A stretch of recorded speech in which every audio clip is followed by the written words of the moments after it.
Là, Christophe, tu viens de me chourer mon intro. Alléluia. Amen.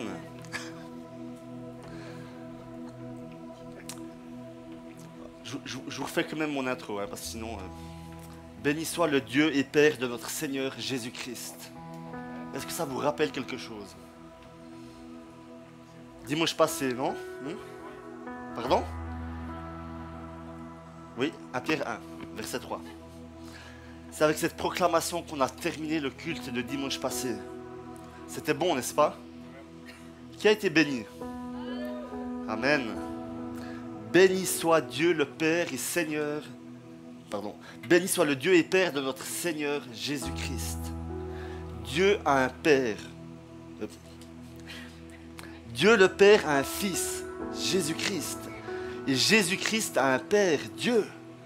Et vous savez, cette notion de filiation, c'est quelque chose qui me touche beaucoup. C'est quelque chose qui est central dans la Bible, que l'on trouve du début à la fin. Au début, on a Genèse 1, verset 26. Dieu dit, faisons les humains à notre image, selon notre ressemblance. Et vous savez, cette notion d'image et de ressemblance, elle sous-entend cette relation de père et de fils. C'est pour ça que Dieu a créé l'être humain et l'univers, pour faire de nous des fils et des filles à sa ressemblance. C'est notre raison d'être. Si tu ne connais pas le sens de ta vie, c'est ça. C'est d'être un fils ou une fille du Père à sa ressemblance. C'est le cas pour moi, pour toi et pour les 8 autres milliards de personnes qu'il y a sur cette terre. Dis à ton voisin, je profite, hein, tu n'es pas là par hasard. Tu as été créé pour être un fils ou une fille de Dieu à sa ressemblance.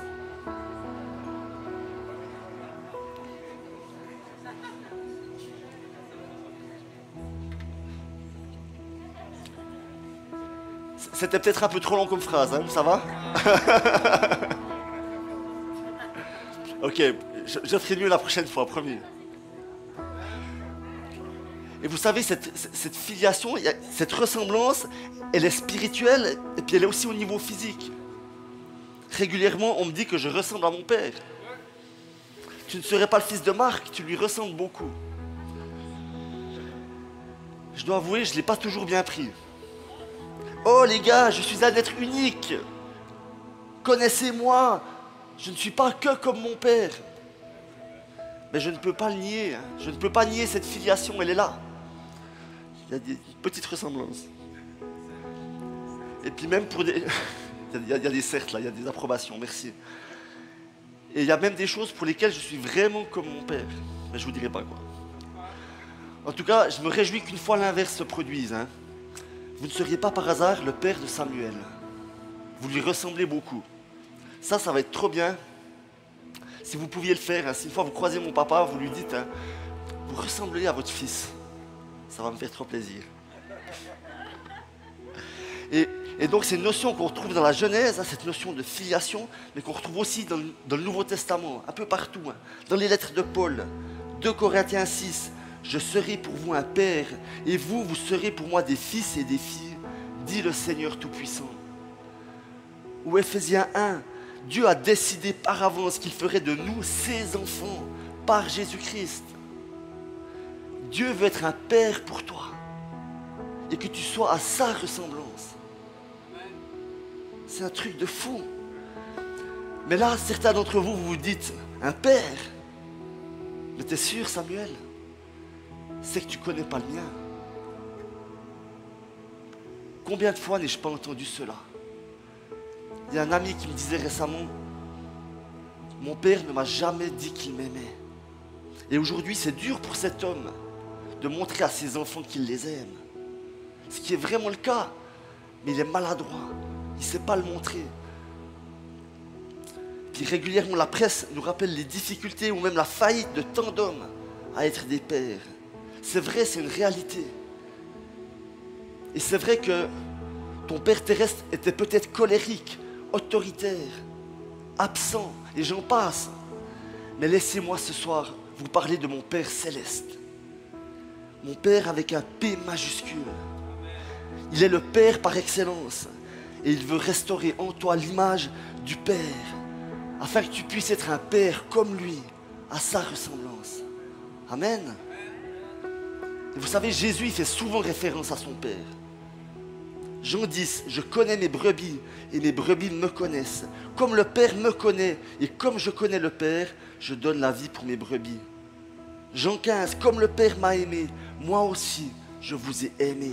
Demeurez dans mon amour. Jean 20, Jésus leur dit à nouveau que la paix soit avec vous. Comme le Père m'a envoyé, moi aussi je vous envoie.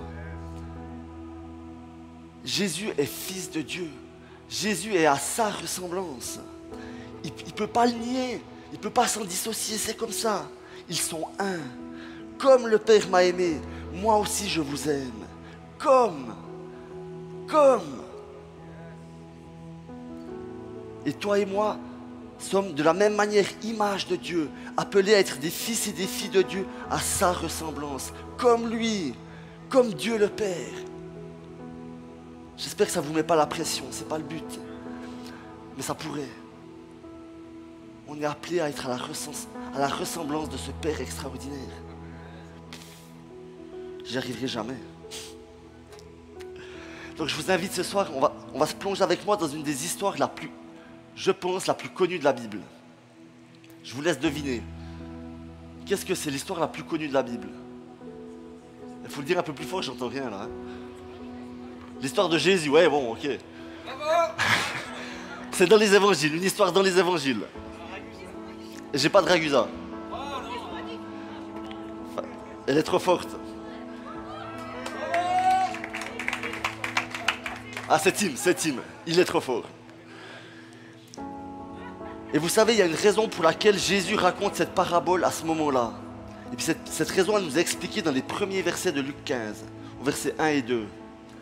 Les collecteurs d'impôts et les pêcheurs s'approchaient tous de Jésus pour l'écouter. Les pharisiens et les spécialistes des Écritures critiquaient Jésus en disant « Cet homme fait bon accueil aux pêcheurs et mange avec eux. » Jésus accueille les gens de mauvaise vie auprès de lui et ça fait réagir. Les élites intellectuelles, les juifs, ces hommes du peuple élu, descendants d'Abraham, ils s'offusquent. C'est quoi ce Jésus qui se soucie des pêcheurs, qui mange avec eux? On s'en fiche d'eux. En plus, il se rend impur.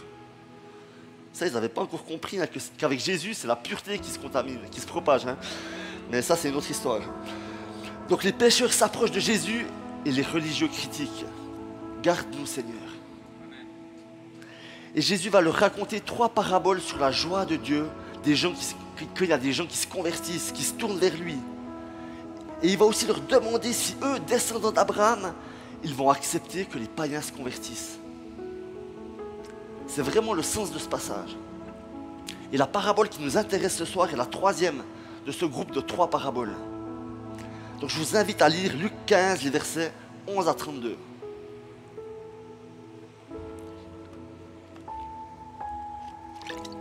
Vous l'avez trouvé? Je vois pas beaucoup de réactions là sur vos Bibles. Hein. Elle est derrière moi. Ah oui. C'est vrai. Pardon. Il dit encore, un homme avait 2 fils. Le plus jeune dit à son père, « Père, donne-moi la part de fortune qui doit me revenir. » Le père partagea son bien entre eux. Peu de jours après, le plus jeune fils convertit en argent tout ce qu'il avait et partit pour un pays lointain où il dilapida sa fortune en vivant dans la débauche. Lorsqu'il eut tout dépensé, une grande famine survint dans ce pays et il commença à manquer de tout. Il se mit au service d'un des citoyens de ce pays qu'il envoya dans ses champs pour y faire paître les cochons. Il aurait bien désiré se rassasier des caroupes que mangeaient les cochons, mais personne ne lui en donnait. Rentré en lui-même, il se dit « Combien d'employés chez mon père ont du pain de reste, en abondance, alors que moi, ici, je meurs de faim. Je vais partir, j'irai chez mon père, et je lui dirai « Père, j'ai péché contre le ciel et envers toi. Je ne suis plus digne d'être appelé ton fils. Traite-moi comme l'un de tes employés. » Il partit pour rentrer chez son père. Comme il était encore loin, son père le vit et fut ému. Il courut se jeter à son cou et l'embrassa. Le fils lui dit « Père, j'ai péché contre le ciel et envers toi. Je ne suis plus digne d'être appelé ton fils. » Mais le père dit à ses esclaves « Apportez vite la plus belle robe et mettez-la lui. Mettez-lui une bague au doigt et des sandales aux pieds. amenez le veau engraissé et abattez-le. Mangeons et faisons la fête. Car mon fils que voici était mort et il a repris vie. Il était perdu et il a été retrouvé. Et ils commencèrent à faire la fête. Or, le fils aîné était au champ. Lorsqu'il revint et s'approcha de la maison, il entendit de la musique et des danses. Il appela un des serviteurs pour lui demander ce qui se passait. Ce dernier lui dit, « Ton frère est de retour, et parce qu'il lui a été rendu en bonne santé, ton père a abattu le veau engraissé. » Mais il se mit en colère, il ne voulait pas entrer. Son père sortit le supplier. Alors il répondit à son père, « Il y a tant d'années que je travaille pour toi comme un esclave. Jamais je n'ai désobéi à tes commandements, et jamais tu ne m'as donné un chevreau pour que je fasse la fête avec mes amis. » Tout en nuance, le fils aîné. « Mais quand ton fils que voici est arrivé, lui qui a dévoré ton bien avec des prostituées, pour lui tu as abattu le veau engraissé. » Le père lui dit, « Toi mon enfant, tu es toujours avec moi, et tout ce qui est à moi est à toi. » Mais il fallait bien faire la fête et se réjouir, car ton frère que voici était mort, et il a repris vie, il était perdu, et il a été retrouvé. Amen. Et afin de bien comprendre ce que Jésus veut dire avec cette parabole, je vais un peu en éclairer le contexte de l'époque dans laquelle elle a été racontée. Premièrement, la demande du fils cadet de recevoir sa part de l'héritage paternel est absolument scandaleuse. Déjà aujourd'hui, dans notre culture occidentale, ça semble assez malvenu d'aller vers son père lui faire cette demande. Écoute papa, ton héritage, si c'est possible, j'aimerais bien. Là, maintenant. Déjà là, c'est un peu limite. Mais pour l'époque, c'était pire, c'était complètement déplacé, vraiment. Dans une société, vous savez, où les gens vivaient souvent en famille, en clan, avec leurs parents.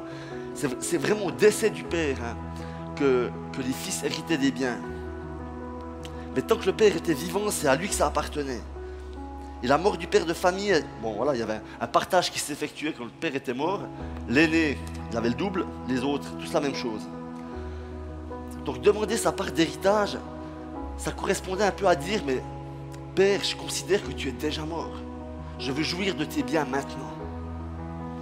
C'était donc vraiment une honte pour le père que son fils lui demande ça. Et le fils, il risquait une punition pour cette demande, qui pouvait aller jusqu'à être déshérité. Donc il prend un peu des risques, le fils, là. Mais la réaction du père est à l'opposé de ce qui se faisait normalement. Il accueille cette demande et lui répond favorablement. Ça, c'est le père. Le père dont parle Jésus, il cherche des enfants qui choisissent, qui décident librement de le suivre et de vivre avec lui. La liberté, elle est à la base de cette relation. Il ne force pas, il n'impose pas. Son cœur est généreux, grand ouvert et tellement aimant. Donc, puis dans la suite de la parabole, on voit ce fils cadet qui accomplit plein d'actions qu'on pourrait qualifier de désastreuses. Je ne sais pas si vous êtes d'accord avec moi. Puis dont la conséquence, ça ne sera certainement pas ce qu'il espérait. Il se retrouve à garder des porcs. Et dans la loi de Moïse, c'est ce qui faisait office de code légal pour les Juifs à l'époque. Le porc, c'est vraiment un animal impur. Tu ne dois rien avoir à faire avec. Devoir garder des porcs, c'était pire que tout. Et c'est là, tombé tout en bas, que ce fils décide de retourner chez son père. Parfois, on a besoin de tomber tout en bas pour retourner chez papa. Verset 20, il partit pour rentrer chez son père. Comme il était encore loin, son père le vit et fut ému. Il courut se jeter à son cou et l'embrassa. Derrière ce verset, ce qui se vit à ce moment-là, il y a une coutume assez méconnue qui s'appelle la kessassa. Kessassa. C'est-à-dire qu'à l'époque, quand une personne faisait une action répréhensible, mal vue, indigne, il était exclu du clan, du village. Et s'il désirait ou essayait d'y revenir, à son arrivée, les habitants ils se mettaient au bord du chemin et au passage de la personne en tort, ils cassaient à ses pieds, devant lui, des plats en terre cuite. Ça signifiait que le lien était coupé, cassé, que la personne n'avait pas de pardon possible, que la relation était brisée, que la personne n'avait rien à faire là, C'était une sorte de procession très déshonorante et humiliante pour la personne qui rompait définitivement tout lien et possibilité de réconciliation. Et donc, dans notre histoire, le fils cadet, là, il savait cela. Il savait qu'il risquait d'être humilié et rejeté en retournant dans son village, à la suite de ses actions passablement honteuses, qui en plus y étaient connues. Hein. On voit le frère aîné, il savait ce que son petit frère avait fait. Et malgré cela, il le fait quand même. Il prend le risque. Il n'a vraiment rien à perdre. Il est au bout. Il est à l'extrémité. Il joue sa vie finalement.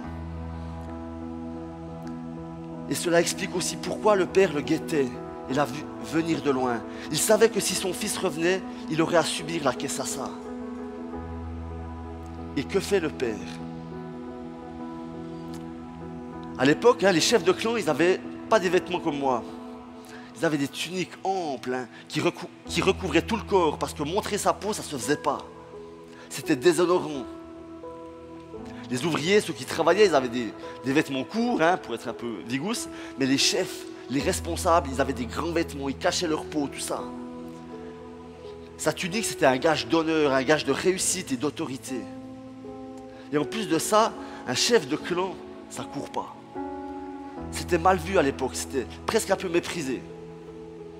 Donc, que fait le père? Voyant de loin son fils revenir, il se précipite. Je ne sais pas si vous avez déjà essayé de vous précipiter avec une tunique longue jusqu'aux pieds. Il se serait étalé. Donc qu'est-ce qu'il doit faire? Le père, il doit lever sa tunique pour pouvoir courir vers le fils qui revient et le rejoindre avant qu'il entre dans le village, avant qu'il ait à subir la Kessassa. Donc il court. Il se découvre les jambes et il court à travers le village. Mais en faisant ça, le père, il se couvre de honte. Mais il préserve la dignité de son fils. C'est comme s'il prenait sur lui la honte du fils pour que le fils n'ait pas à la subir. Qui sait qui n'aimerait pas d'un père comme ça? Il a pris notre honte. Il prend la honte du fils. Il est extraordinaire, n'est-ce pas? Église, c'est notre Dieu. Et après avoir préservé son fils de cette procession honteuse et du rejet qu'il allait subir, l'avoir accueilli, embrassé, le fils essaye d'en placer une. « Père, j'ai péché contre le ciel et envers toi. Je ne suis plus digne d'être appelé ton fils. » Mais le père, il lui coupe la parole. Il ne le laisse pas aller. Il ne laisse pas finir son discours. Il n'y a pas de culpabilité, il n'y a pas de remontrance. Le père n'a que faire du passé. Il regarde en avant, vers l'avenir, ce qu'il y a à vivre encore.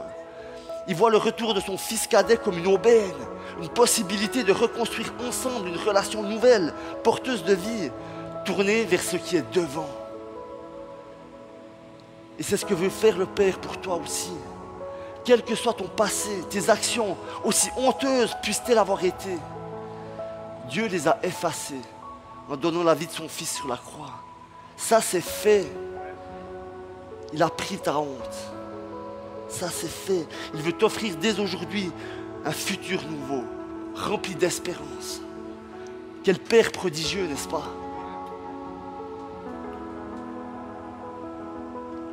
Verset 22. Mais le Père dit à ses esclaves, apportez vite la plus belle robe et mettez-la lui. Mettez-lui une bague au doigt et des sandales aux pieds. Une nouvelle robe, une bague, des sandales. Ces trois articles sont ce qui distingue le fils de l'esclave.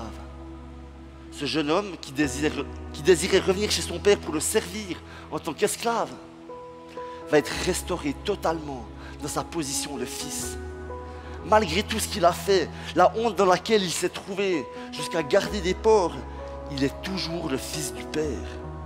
Dieu ne se repent pas de son appel. Tu es le fils du Père. Chaque être humain est le fils du Père. Quoi que tu aies fait, et tu seras accueilli comme tel par celui-ci si tu retournes à la maison. Quelle espérance glorieuse, n'est-ce pas, pour chacun d'entre nous? Si tu décides ce soir de revenir à la maison du Père, tu y seras accueilli dans la joie, comme un fils revenant à la maison, sans reproche ni condamnation. Tu y seras rétabli dans ta position de fils. Le Père tuera le veau gras pour toi. Ce sera un jour de fête et de réjouissance. C'est notre Dieu. Et pour finir, la réaction du fils aîné pour donner suite au retour de son frère. Je ne sais pas pour vous, mais pour moi, elle me paraît assez justifiée. Et il y a de quoi. Hein. Ce fils cadet, franchement, il a merdé. Hein. Pardon pour le mot. Il a échoué. Il est en tort. C'est pas juste. Mais cette réaction, elle n'est pas acceptable non plus. À l'époque, que le fils aîné réagisse de cette manière à l'encontre de son père, qu'il s'énerve contre sa décision, ses accusations à son égard, son refus d'entrer en matière, de se soumettre à la supplication de son père, ça jette le discrédit une fois encore sur le père. C'est quoi ce père qui ne se fait pas respecter par son fils? Mais une fois encore, le père, il l'accepte. Il prend cette honte. Il la prend sur lui. Il n'en tient pas compte. Il reste serein, il reste bon, il encourage son fils à changer d'attitude. Il lui ouvre tout grand la porte.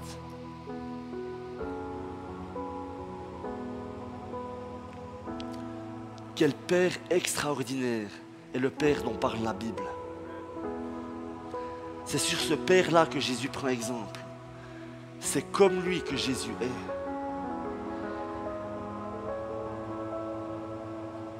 Il est aimant, il est bon, il est généreux. Il nous laisse libres, il pardonne, il libère. Il se charge de notre honte à notre place. Il restaure. Il ne revient pas sur son appel.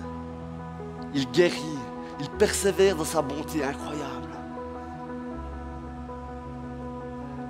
Et c'est ce Père-là qui aujourd'hui t'appelle à lui.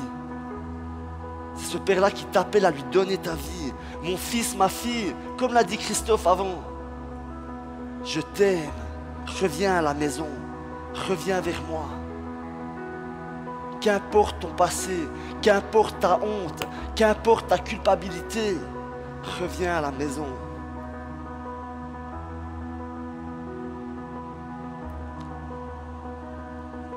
Je t'invite, si tu désires faire ce pas ce soir, donner ta vie à ce Père incroyable. Te détourner de toi pour te tourner vers lui. Je vous invite à vous approcher là sur la gauche. Sur ma gauche, pardon, sur votre droite. Il y a les équipiers de prière qui vont s'y tenir et qui vont prier avec toi et t'accompagner dans cette démarche. Le Père se réjouit, et nous aussi, de pouvoir t'accueillir dans sa maison. Et si tu es connecté avec nous sur les réseaux et que tu te dis que tu aimerais connaître ce Père, je t'invite à écrire un courriel à l'adresse info@gc-lacôte.org. Et nos pasteurs Sabine et Christophe Reichenbach prendront contact avec toi et t'accompagneront dans cette démarche. Nous nous réjouissons en tout cas de te lire. Mais peut-être que ce soir, tu fais partie des personnes qui ont réagi à l'évocation du mot Père. Comme mon ami, ton image du Père, elle est biaisée par celle d'un Père terrestre qui n'était et qui n'est peut-être toujours pas à la hauteur. Et cela t'a blessé. Et cela t'empêche d'entrer en relation étroite avec ton Père céleste. Ce soir, Dieu le Père, celui qui est bon, aimant, miséricordieux, aimerait te visiter et te restaurer. Il aimerait guérir tes blessures du passé et mettre en toi une image juste de qui il est. Il ne se repent pas de son appel sur ta vie. Il désire tout à nouveau être un père pour toi, que tu puisses être comme lui, un fils bien-aimé, à sa ressemblance. Si c'est ton cas, je vous invite à vous approcher ici devant et nous allons prier pour vous. Et peut-être que ce soir tu fais partie des frères aînés. Tu habites dans la maison du Père, mais tu ne le connais pas vraiment. Tu essayes de lui obéir, tu sais plus ou moins ses règles, mais tu es plus comme un serviteur que comme un fils. Ça te fait réagir que des pécheurs indignes qui ne le méritent pas viennent dans la maison du Père, que ils sont accueillis, restaurés et bénis. tu trouves ça injuste. Pourquoi eux? Si c'est ton cas ce soir, il veut se révéler à toi. Il veut devenir pour toi un père et que tu sois un fils pour lui, comme lui. Je t'invite à t'approcher de lui. Il t'aime. Et tu sais, il n'y a pas de honte à faire cette démarche. La honte, il l'a pris sur lui. Il la porte à ta place, tellement il t'aime. Si c'est ton cas ce soir, si tu te retrouves dans cette description, je t'invite aussi à t'avancer. On va prier avec toi, pour toi. Vous savez, moi c'est quelque chose que j'ai fait dans ma vie il y a quelques années. Je m'étais éloigné petit à petit de la maison du Père. Je ne m'étais pas vraiment rendu compte. Mais je n'étais plus dans cette maison de grâce, d'amour, de miséricorde. J'étais plus non plus dans cette relation de père aimant et de fils aimé. J'étais devenu un peu comme un serviteur. Et un jour, j'ai entendu un homme prêcher sur ce passage de Luc 15. Et il y a un appel qui a résonné en moi. Reviens à la maison, je t'y attends. Et j'étais bouleversé. Je me suis mis, je pleurais comme une madeleine sans rien comprendre. Et vous savez, je n'ai pas rien fait. Je me suis approché d'un père dans l'église, un homme en qui j'avais confiance. Il m'a pris dans ses bras. Il m'a simplement béni, il m'a dit, bienvenue à la maison. Et vous savez, ça a été une démarche décisive dans mon cheminement, qui m'a amené à faire des études en théologie et à être aujourd'hui devant vous. Si je ne l'avais pas fait, est-ce que je serais là? Je ne sais pas. En tout cas, je vous invite à ne pas passer à côté de quelque chose ce soir. Si tu sens quelque chose en toi, dans tes tripes, cet appel à te rapprocher du Père, à revenir à la maison, s'il te plaît, réponds-y. On aurait plaisir à prier avec toi et à te bénir.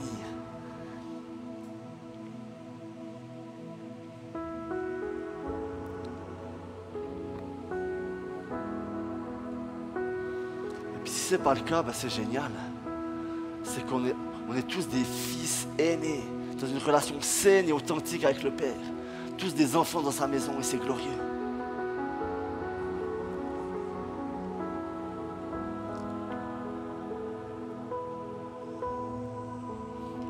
Mais par contre, si tu es connecté et que tu veux faire cette démarche, ou bien une de ces démarches, il y en a eu 3, je t'invite à écrire sur le chat ou bien à l'adresse info@jc-lacôte.org. Et on va te lire et on va prier pour toi et te bénir. Mais je t'encourage, chez toi, derrière ton écran, à te lever pour marquer ta décision. Fais un signe. Et je vais prier pour vous et pour nous. Ça marche? Vous voulez vous lever aussi? Seigneur mon Dieu et Père, je loue et bénis ton nom ce soir. Je bénis chacune des femmes et chacun des hommes qui se lèvent ce soir, qui entendent en eux, qui ont soif de se rapprocher de toi. Merci pour le Père que tu es, tellement aimant, magnifique et glorieux.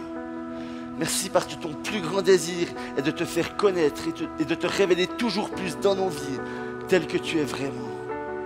Comme tu es, Seigneur.